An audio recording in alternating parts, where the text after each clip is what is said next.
तो इस वीडियो में हम देखेंगे कि सिंपल एचटीएमएल फॉर्म को हम माइस्क्ल डेटाबेस में कैसे इंसर्ट कर सकते हैं। जैसे कि हमने यहाँ पे चार फील्ड का नेम, पासवर्ड, जेंडर, ईमेल, चार फील्ड का एक ऑलरेडी एक फॉर्म बना रखा है आपके टाइम बचाने के लिए, ताकि वीडियो ज़्यादा लंबी ना हो।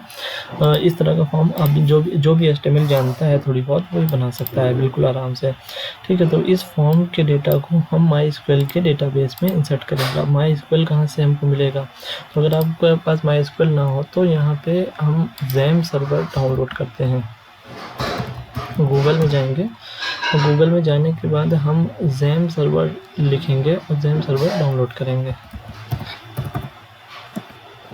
ये ज़ैम सर्वर, यहाँ पे हम अगर लिख दें डाउनलोड तो यहाँ पे आ जाता है डाउनलोड। तो हम ये वाला पेज खोल लेते हैं।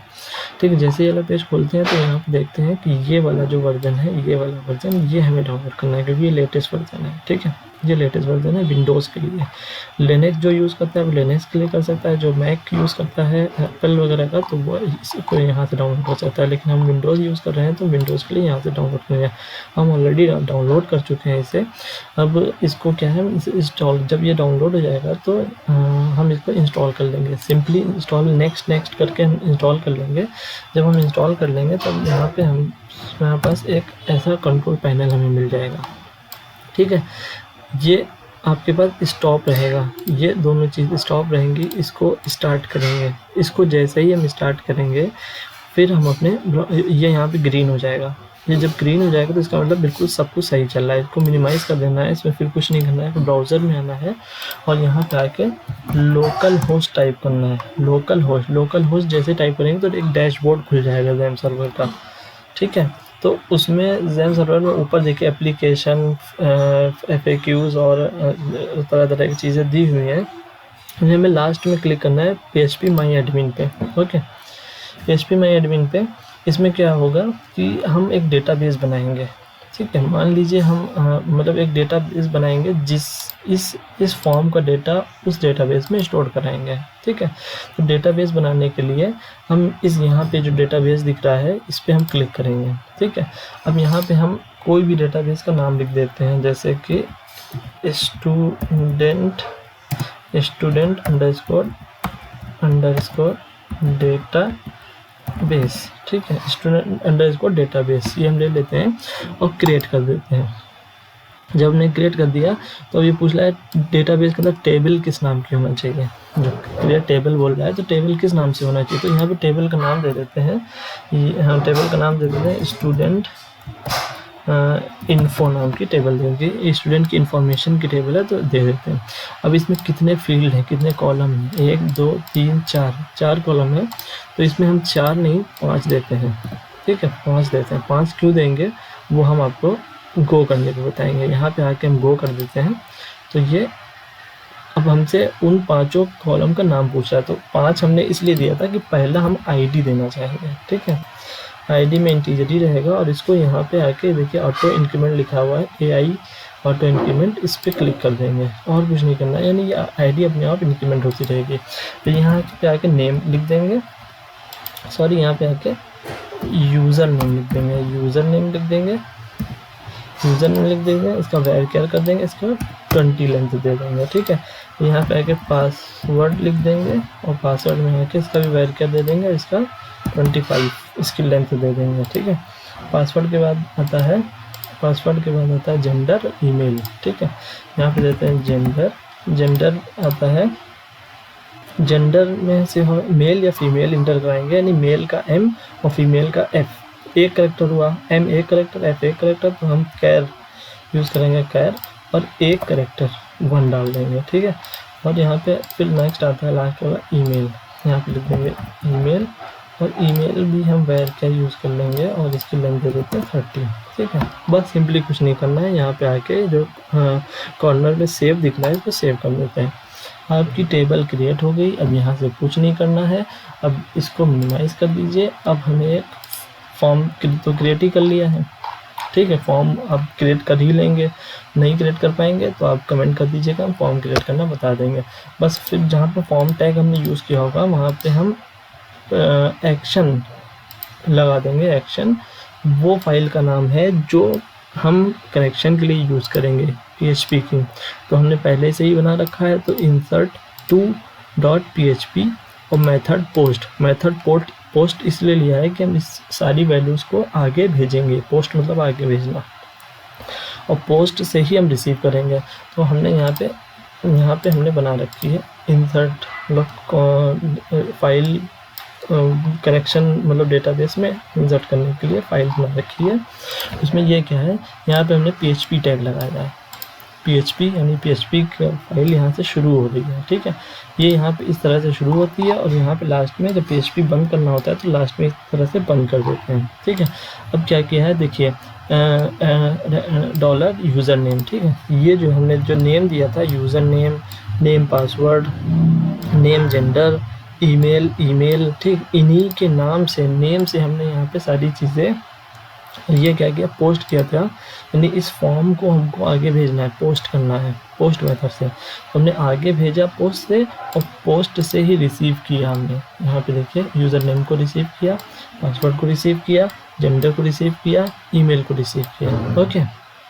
उसके बाद एक इफ़ कंडीशन हम लगाते हैं कि if not empty user name, यानी यूज़र नेम एम्प्टी नहीं होना चाहिए। एंड इसका मतलब होता है एंड, फिर नॉट एम्प्टी पासवर्ड, यानी पासवर्ड भी एम्प्टी नहीं होना चाहिए। And not empty gender, gender भी एम्प्टी नहीं होना चाहिए। एंड फिर उसके बाद नॉट एम्प्टी ईमेल, ठीक है। यहाँ तक समझ गए। अगर ये सब एम्प्टी नहीं है तो क्या हो, कनेक्शन इस्टेब्लिश हो। कैसे, होस्ट, लोकल होस्ट, यहाँ पे होस्ट देना पड़ेगा हमें जो कि लोकल होस्ट है। TB यूज़र नेम, यानी डेटाबेस का यूज़र नेम क्या है, रूट है। डेटाबेस का पासवर्ड क्या है, कुछ नहीं है, क्योंकि हमने कुछ रखा ही नहीं है तो इसलिए कुछ नहीं दिया। डेटाबेस का नेम क्या है, स्टूडेंट, हमने वहाँ पे क्या लिया था, इन्फो लिया था, है ना। यहाँ पे हमने पहले बनाया था, तो यहाँ पे इन्फो कर देते हैं, इन्फो, डेटाबेस का नाम स्टूडेंट इन्फो। अब ये सारी चीज़ें आपको कहाँ से मिलेंगी आपके सिस्टम में, अब यहाँ जाएंगे, XAMPP सर्वर पे जाएंगे, यूज़र अकाउंट, PHP माई एडमिन यह है, यहाँ पे क्लिक करेंगे तो बिल्कुल होम पे चले जाएंगे। फिर यूज़र अकाउंट पे आएंगे तो देखिए यहाँ पे रूट, यूज़र नेम का नाम क्या है, रूट, होस्ट नेम क्या है, लोकल होस्ट, पासवर्ड क्या है, कुछ भी नहीं, ठीक है। तो वही सारी चीज़ें हमने यहाँ पर दे दी हैं, ठीक है। और डेटाबेस का नाम क्या है, हमारा डेटाबेस का नाम है जो अभी हमने डेटाबेस बनाया था। डेटाबेस चेक करना हो तो क्या है, डेटाबेस का नाम है स्टूडेंट डेटाबेस है, ठीक है। स्टूडेंट डेटाबेस हमने लिया था, स्टूडेंट इन्फो तो टेबल का नाम था, तो यहाँ पे स्टूडेंट डेटाबेस का देता है, ठीक है। अब क्रिएट कनेक्शन, यहाँ से कनेक्शन क्रिएट करते हैं। कमेंट के अंदर लीजिए, आप कनेक्शन क्रिएट करने के लिए कॉन यूज़ करेंगे, डॉलर का कॉन कीवर्ड है। न्यू MySQLi होस्ट @host, यानी ये यहाँ से लेगा। @db यूज़र नेम, डेटाबेस का यूज़र नेम यहाँ से लेगा। @db password, dollar DB password, यानी डेटाबेस का पासवर्ड यहाँ से लेगा, जो कि कुछ है नहीं, लेकिन ये ज़रूरत पड़ती है तो हम इसमें लिखते हैं। अगर नहीं लिखेंगे तो एरर आ जाएगी। DB डॉलर DB नेम, यानी डेटाबेस का नाम यहाँ से ले लेगा, ठीक है। आगे चलते हैं। इफ़ MySQLi कनेक्शन एरर, अगर कोई एरर आती है तो कनेक्शन डाई हो जाए, ये कनेक्शन डाई होने का मतलब कनेक्शन रुक जाए, ख़त्म हो जाए, उसका है।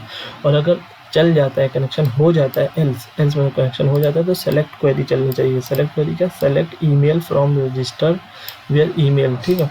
रजिस्टर हमने टेबल का नाम दिया था, तो यहाँ पे टेबल का नाम हम देंगे स्टूडेंट इन्फो। देखिए हमने यहाँ पे स्टूडेंट इन्फो टेबल ली थी, ये स्टूडेंट डेटाबेस के अंदर स्टूडेंट इन्फो टेबल है, ठीक है। इसका स्ट्रक्चर देखना चाहते हैं तो ये स्ट्रक्चर है, ठीक है। अब इसी के अंदर हम स्टूडेंट इन्फो टेबल का नाम ये लिख दिया हमने, वेयर ईमेल इक्वल्स टू, जो इनपुट करेंगे, क्वेश्चन मार्क का मतलब है जो इनपुट करेंगे। ईमेल हमने इसलिए लिया क्योंकि ईमेल एक यूनिक एंटिटी होती है, हर एक आदमी की यूनिक होगी, तो उससे हम लोग डेटाबेस की डुप्लीकेसी भी रोक सकते हैं कि मतलब कोई एक ही ईमेल के थ्रू बार बार रजिस्ट्रेशन ना कर सके, एक ईमेल के थ्रू सिर्फ एक ही बार रजिस्ट्रेशन हो, ठीक। तो इसीलिए हमने ईमेल को लिया, ठीक है। इस तरह से हम नाम को भी ले सकते थे, लेकिन नाम हर आदमी का एक हो सकता है, लेकिन ईमेल एक नहीं हो सकती। ठीक है। तो ईमेल हमने सेलेक्ट किया, वो सेलेक्ट करना है हमें फील्ड ईमेल, वो फील्ड सेलेक्ट करनी है, यानी ईमेल सेलेक्ट करना है स्टूडेंट इन्फो टेबल से, जहाँ पे ईमेल जो इंटर किया जाए किसमें, जो इंटर करेंगे हम इसमें, ठीक है, जो इसमें इंटर करेंगे। अब उसकी लिमिट 1 है, मतलब लिमिट 1 से शुरू होगा, 1 2 3, यानी पहले ही कॉलम से देखना शुरू करें। इंसर्ट, फिर जब सेलेक्ट क्वेरी चला दे तो फिर इंसर्ट करें, इंसर्ट इनटू किसमें, insert into student info table में इंसर्ट करिए, जहाँ पे यूज़र नेम है।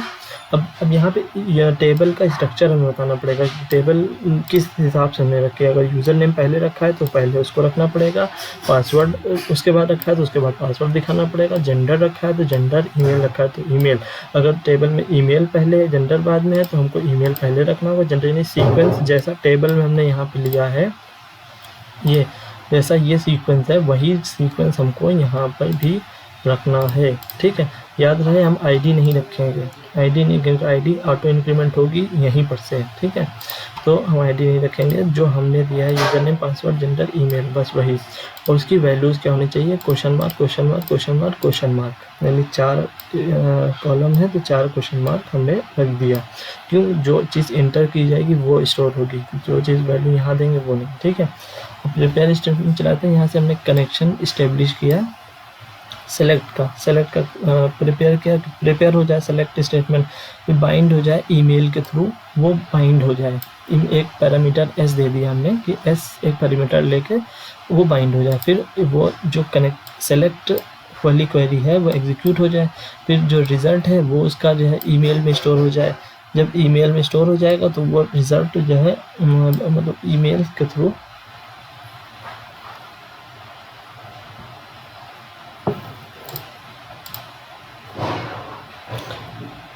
जो रिज़ल्ट है वो बाइंड हो जाएगा, ईमेल का जो रिज़ल्ट है वो बाइंड हो जाएगा। अब जो रिज़ल्ट बाइंड हुआ है वो स्टोर हो जाए, किस में स्टोर हो जाए, डेटाबेस की टेबल में स्टोर हो जाए। जब स्टोर हो जाएगा तो वो रोज़ को गिन के किन रोज़ में क्या क्या जाना है, जैसे हमने दिया है जिस हिसाब से, वो रोज़ को गिनेगा और उस हिसाब से उस टेबल में चला जाएगा, ठीक है। अब रो को गिनने के लिए क्या, इफ़ आर नम, आर मतलब रो का नंबर अगर 0 है इक्वल टू 0 है तो वो STMT यानी STMT प्रोटोकॉल है वो क्लोज हो जाए, ठीक है। और STMT कनेक्शन जो है वो यहाँ से क्लोज हो गया। फिर STMT कनेक्शन हम इस्टेब्लिश करेंगे इंसर्ट क्वेरी के बीच, ठीक है। इंसर्ट क्वेरी चलाए, इंसर्ट क्वेरी बाइंड हो किसके भी 4 पैरामीटर दिए हुए हैं, कौन कौन सी चीज़ें बाइंड होना चाहिए इंसर्ट क्वेरी में, user name, password, gender, email, ठीक है। तो वही हमने यहाँ पे दिया, user name, password, gender, email. Insert के क्वेरी के थ्रू ये सारी चीज़ें बाइंड होंगी, यानी ये सारी चीज़ें इंसर्ट करानी है हमें। ये STMT एग्जीक्यूट हो जाए, यानी इसी के थ्रू एग्जीक्यूट हो जाए। एग्जीक्यूट होने के बाद हमें एक मैसेज मिलेगा कि न्यू रिकॉर्ड इंसर्टेड सक्सेसफुली, ठीक है। और एल्स अगर ईमेल सेम होगा तो लिख के आएगा someone's already registered using this email, यानी ये ईमेल पहले से यूज़ हो चुका है। और हम क्या करेंगे, सारे स्टेटमेंट क्लोज कर देंगे, यानी STMT क्लोज कर देंगे, कनेक्शन क्लोज कर देंगे। एल्स उसके बाद या फिर अगर हम खाली वो करते हैं तो एक और मैसेज होना, जैसे खाली हमने यहाँ पे आए और हमने क्या किया, खाली तो कह रहा है कि ऑल फील्ड रिक्वायर्ड, इसमें सारे फील्ड रिक्वायर्ड होना चाहिए। अगर हम ये इसमें यहाँ पे रिक्वायर्ड फील्ड ना लगाते तो यहाँ पे इससे हमको ऑल फील्ड रिक्वायर्ड हमको मैसेज मिलता, ठीक है। तो ये सारी चीज़ें हैं, अगर आप लोग ध्यान से इसको करें तो बहुत मुश्किल नहीं है, आसान है। अब हम इसको रन करके दिखाते हैं यहाँ पे अब इसको रन कैसे कराना है, ठीक है। दूसरी चीज़ ये रन कैसे कराना है, रन कराने के लिए जब आप इंस्टॉल कर लेंगे जैम सर्वर तो माई कंप्यूटर में सी ड्राइव में आएंगे तो नीचे सबसे नीचे यहाँ पे जैम सर्वर का फोल्डर होगा, जैम के अंदर आएंगे तो इसके अंदर टॉप से एक htdocs का फोल्डर होगा, इसके अंदर जाएंगे तो जो भी आप काम करेंगे, ठीक है, जो भी काम करेंगे इसको डेटाबेस से रिलेटेड वो इसके अंदर ही करेंगे। जैसे हमने HTML फॉर्म बना रखा है, इसके अंदर form2 और यानी ये दोनों फाइलें इसी के अंदर सेव कर रखी हैं, ठीक है, याद रखिएगा ये दोनों फाइलें इसी के अंदर ही सेव होंगी। ठीक है, इसी के अंदर, ये मतलब हमने फ़ोल्डर बना रखा है, आप किसी भी नाम का फ़ोल्डर बना लीजिए और उसके अंदर ये फाइलें रख दीजिए। फिर अगर हम यहाँ डायरेक्ट इसको रन कराते हैं तो नहीं रन होगा। ठीक है, मतलब इसमें रन तो होगा लेकिन वर्क नहीं करेगा। क्यों? देखिए क्या एरर आएगी। इसको रन कराने के लिए हमें दूसरी तरकीब, ये हमको वही सारी कोडिंग दिखा देगा। ठीक है, इसको रन कराने के लिए हमें सिंपली देखें यहाँ पे लिखना है लोकल होस्ट, फिर उसके बाद स्लैश लगाना है, फिर अपने फ़ोल्डर का नाम कौन सा, यही वाले फ़ोल्डर का नाम HTML_form, इस फ़ोल्डर का नाम यहाँ पे लिखेंगे HTML_form। ठीक है, यहाँ पे देखिए आपको दिख जाएगा। अब आपको कौन सा HTML डॉक्यूमेंट रन कराना है, हमें फॉर्म 2 नाम का कराना है, तो हमने ये कराया। अब हम इसमें लिखेंगे शहनाज अख्तर, पासवर्ड लिख देते हैं अख्तर 1 2 3 4 5 6। ठीक है, और जेंडर ईमेल, और एक ईमेल लिख देते हैं कोई सा, akhtar_khan@gmail.com। अब हम इसे सबमिट कराते हैं तो देखिए न्यू रिकॉर्ड सक्सेसफुली इंसर्टेड। अब हम देखते हैं कि ये रिकॉर्ड इंसर्ट हुआ भी है या नहीं हुआ है। तो उसके लिए हमें क्या करना होगा, हमें टेबल में जाना होगा। ठीक है, phpMyAdmin में गए, यहाँ पे क्लिक किया, phpMyAdmin में डेटाबेस में गए।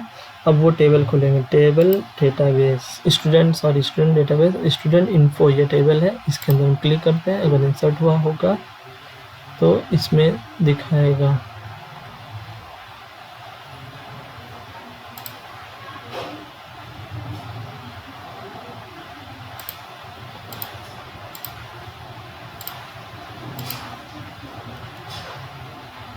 एक मिनट,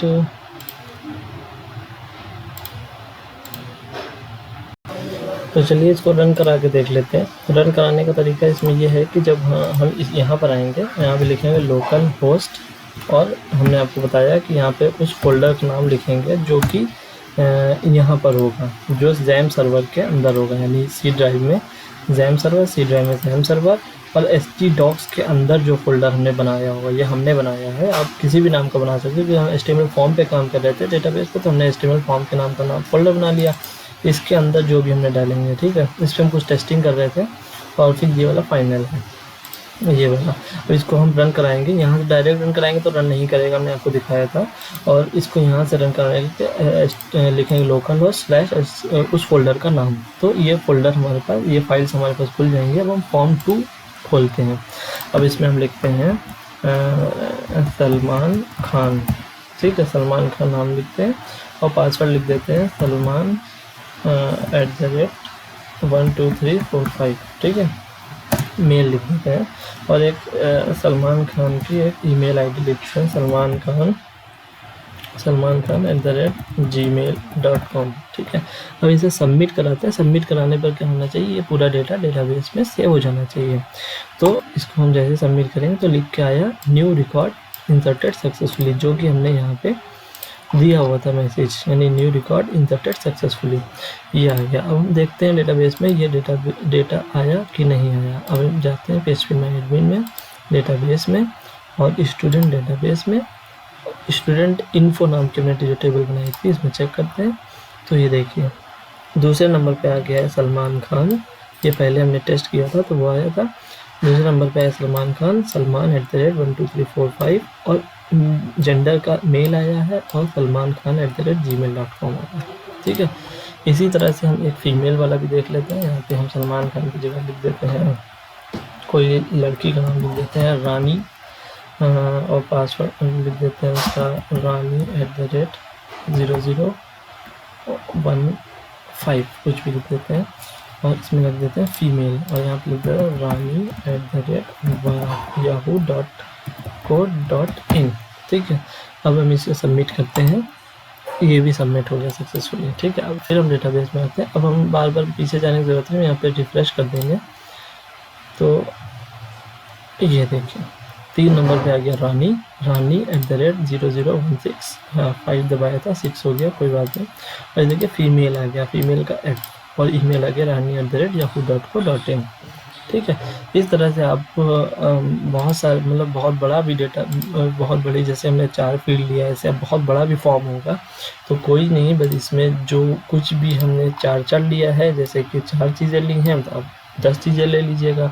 यहाँ पे हमने 4 चीज़ें कॉल करी हैं, अब यहाँ पे 50 चीज़ें बनाएंगे तो यहाँ 50 चीज़ें कॉल कर लीजिएगा। ठीक है, यहाँ पे हमने 4 चीज़ों को एम्प्टी शो किया है, आप 50 चीज़ों को एम्प्टी शो कर दीजिएगा।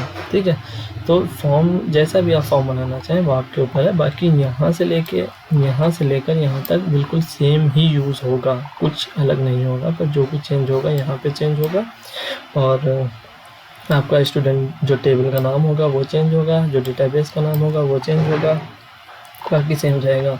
होप सो आप लोगों को समझ में आ गया होगा, और अगर नहीं आया तो आप कमेंट बॉक्स में कमेंट कीजिए और पूछिए जो भी आपको पूछना है कि कहाँ पर आपको समझ में नहीं आया, तो वहाँ से फिर से समझाया जाएगा। ठीक है, इस वीडियो को देखने के लिए बहुत बहुत शुक्रिया। अगर आपको पसंद आए तो लाइक कर दीजिए, शेयर कर दीजिए, ताकि आपके दोस्त भी आपसे इस वीडियो से कुछ सीख सकें।